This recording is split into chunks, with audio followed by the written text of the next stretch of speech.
All right, Ellis, for me this past year, forget about the local teams, not much to talk about there, but on the national front, it was a bad year for headlines in sports, whether it was domestic assault, it seemed to be daily, if not monthly here. Then there was certainly, you had other stories about owners, being caught in terribly compromising situations, saying horrific things.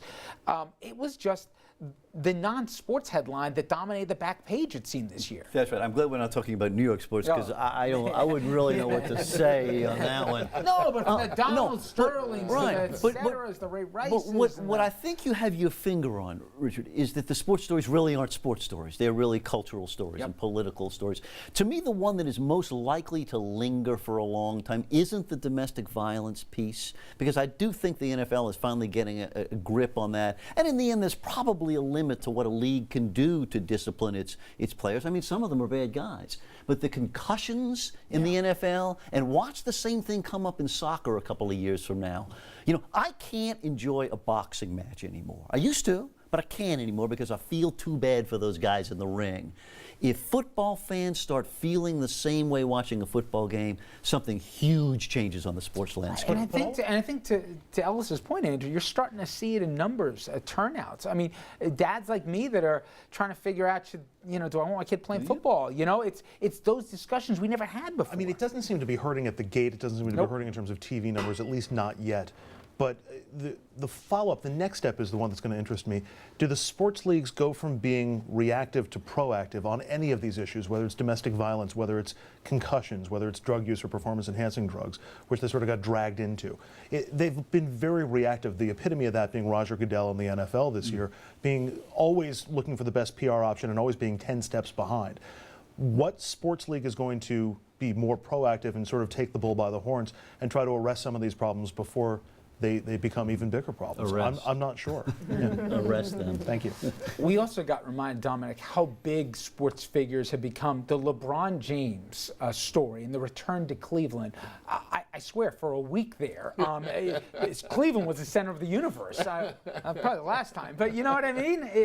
But at least that's a good story. Yeah, it is. I mean, I think right? so, all the way I'm around the board, that's a good story. It's not about an owner. It's not about another issue. It's about a hometown hero coming home and the economy that goes with that, because let's be honest, by which way LeBron James goes can mean a few $1 billion.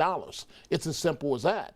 And so Cleveland could really use that shot in the arm, and I just think that happens to be one of the good stories. But to piggyback on your comment, I am glad we didn't talk about local sports, because I'm a Knicks fan, like I know you are. No, but it is and the Carmelo, worst. It's literally not maybe. Carmelo? Not maybe. It is the worst year. I mean, my Yankees didn't go to the playoffs here. The Mets, please. What's that team? Oh, stop it. Would you? But We have a every team in the pro Bronx? team, We think have a about team in the Bronx? with every pro team, with the exception, maybe, believe it or not, the Islanders, right? That's the whole, and you gotta go, and you gotta go there. Now the Rangers had a nice run, of course. They went to Stanley Cup. I want you to be honest on this.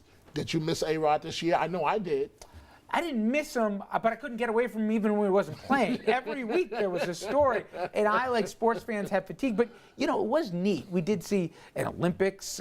We saw the World Cup. And I think for the first time, America might be getting ready to put their arms around soccer here as one of the big five sports. They're not allowed to use in soccer. Yeah, soccer seemed to really take off. Thank you. But no, and I was going to mention another story in sports that we've been paying attention to is the efforts on some parts of in the university sector to unionize, which is a really, really important story, because the treatment of student athletes has been a big problem. We saw that at Rutgers.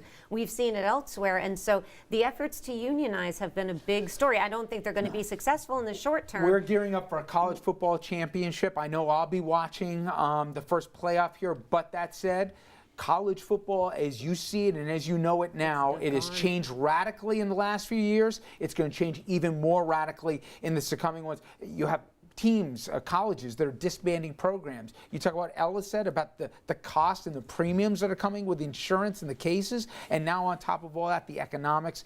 It's tough, but it will be an interesting year ahead. Now, when we come back here, we're going to say some sad goodbyes here, from Joan Rivers to Robin Williams. We have a look back on some of our beloved actors and actresses and others who made news. who we lost in 2014. We'll be right back.